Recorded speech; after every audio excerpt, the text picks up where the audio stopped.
Hey all and welcome back to Let's Talk Assassin's Creed, your number one podcast for all things Assassin's Creed. In today's episode we're going to look at 4 timelines that wouldn't work as an Assassin's Creed game. This is another collaboration with Federico, and this one is actually a opposite to last week's, which was 4 games that would work.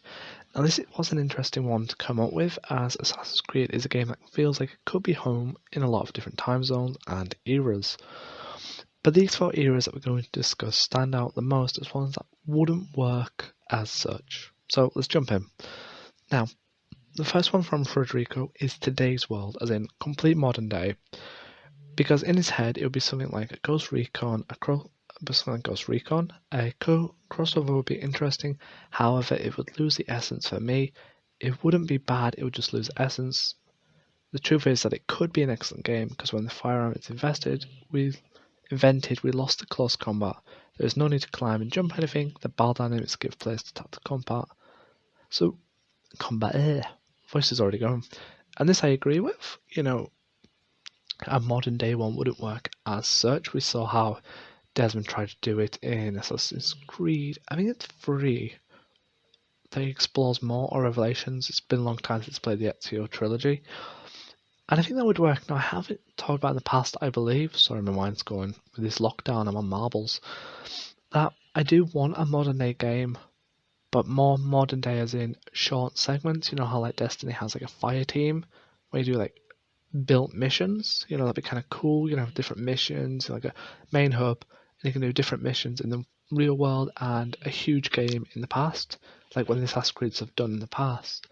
And I think that'd be a cool little dynamic. Like a Dark Souls style linear map with A to B, no explorations. You've got to break into a building, complete stealth, maybe a silenced pistol, shock hidden blade, stuff like that would work. I agree. I don't think I could see it something working as a complete no past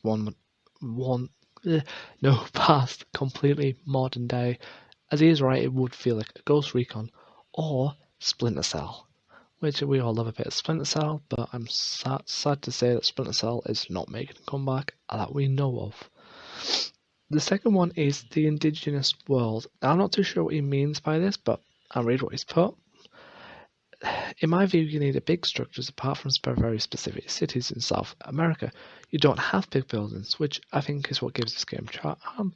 However, scenes in which it would be nice, the East who lived there and built cities, because the constructions are magnificent, and even today the specialists do not understand how they were made, as they are very perfect. Now this is very intriguing. A lot of fans would be like, stick their nose up probably and give me meh, as I've seen the community is very divided when it comes to the Isu.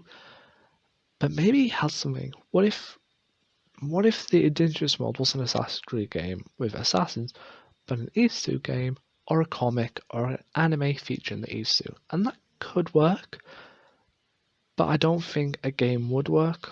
I have seen comics have it in Aztec era, I think it is, or the Mayan era, and they look cool, but I'm not too sure what he means by indigenous. So yeah, my brain's fried.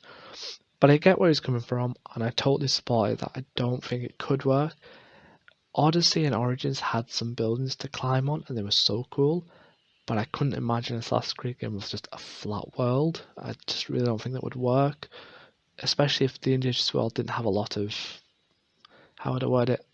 If it was just more jungle based and vegetation, it wouldn't have a lot of crowded, a big plot. You need like a city or a country that has a big strife, big plot.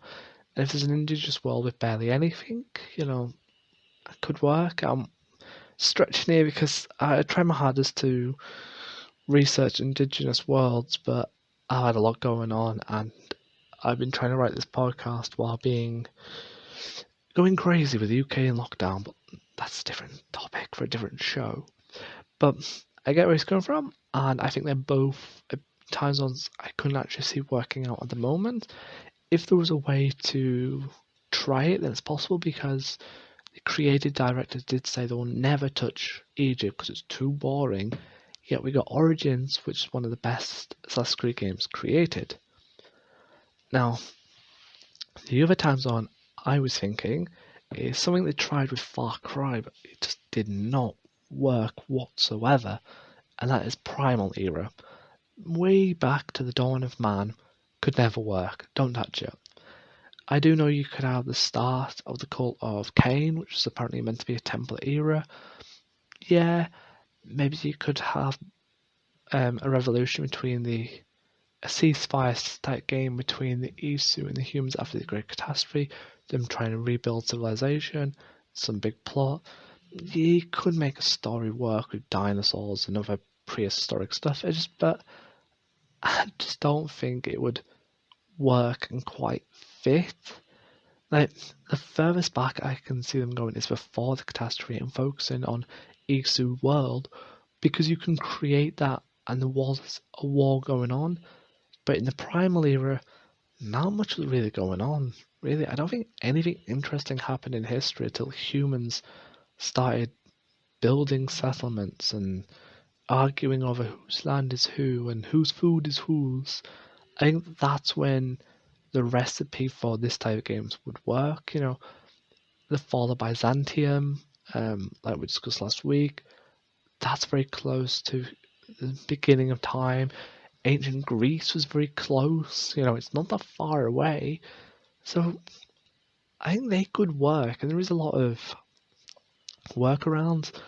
But I think the directors need to find a point in time and just stop. And I think Byzantine era, stop there for modern day, but skip all the other stuff and jump straight to pre-catastrophe Isu world, and that can be separate.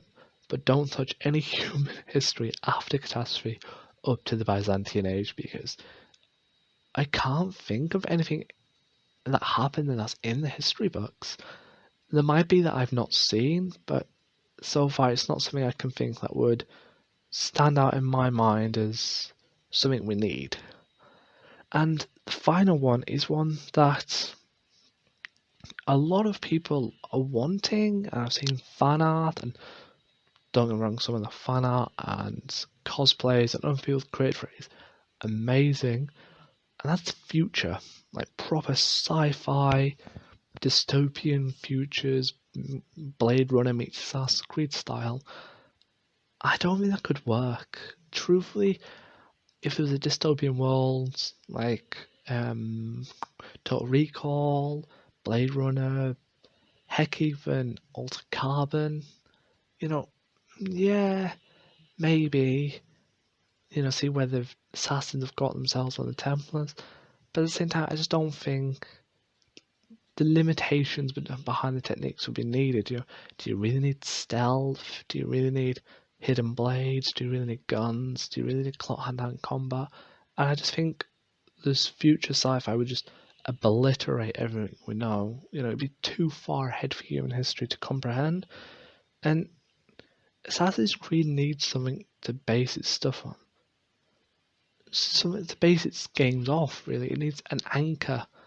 And because the future has no anchor, because we don't know what's going to happen, it can't make an historical style game set in the future because no one knows what's going on.